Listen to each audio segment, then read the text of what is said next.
हमने इसको डिस्कस किया था कि when ever a charge inter a magnetic field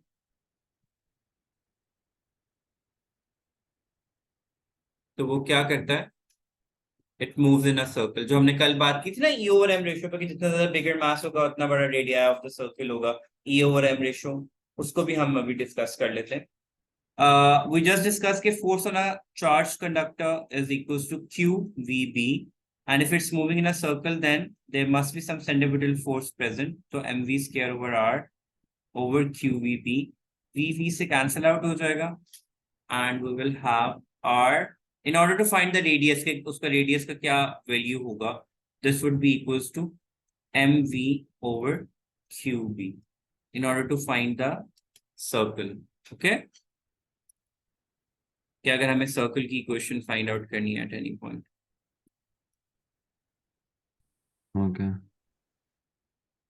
and एक और इक्वेशन भी होती है, एंड दैट इज फॉर कि अगर हमें E over M ratio find out करना है, that will also come in handy.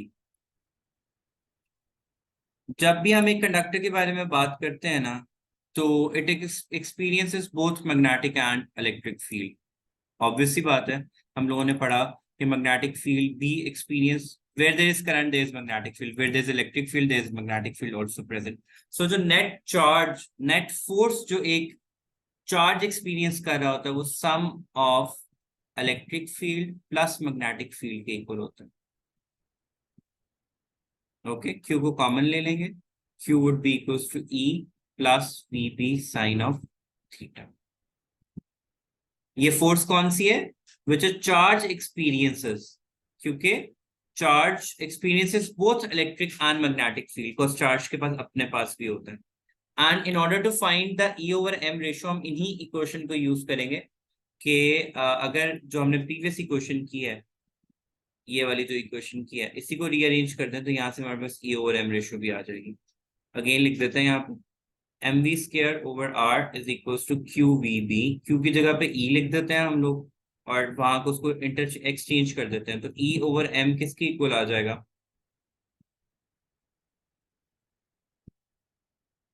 We square over R into B, एक बी से कैंसिल हो जाएगा, ई ओवर एम रेशियो किसके इक्वल आ जाएगा, V over D R. Okay, ठीक है।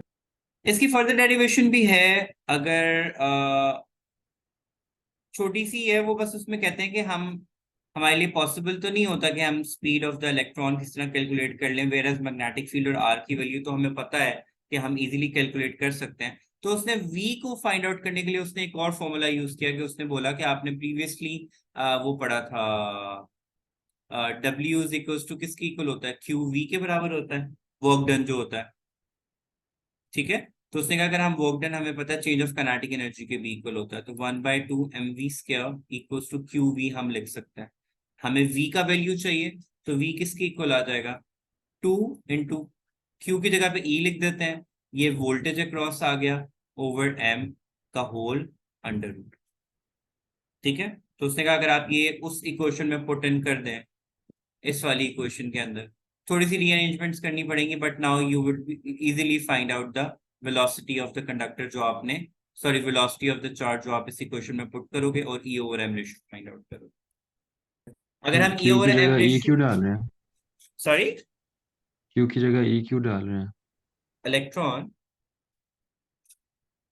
What was Q? चार्ज।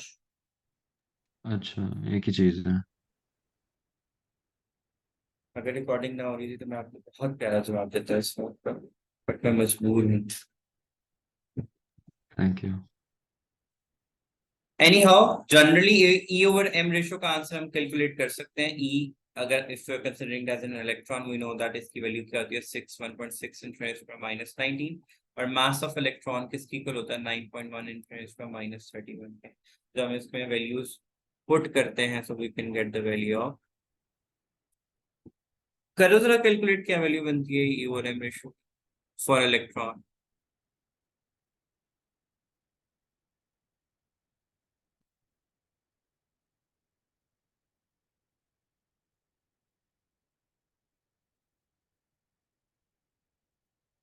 1.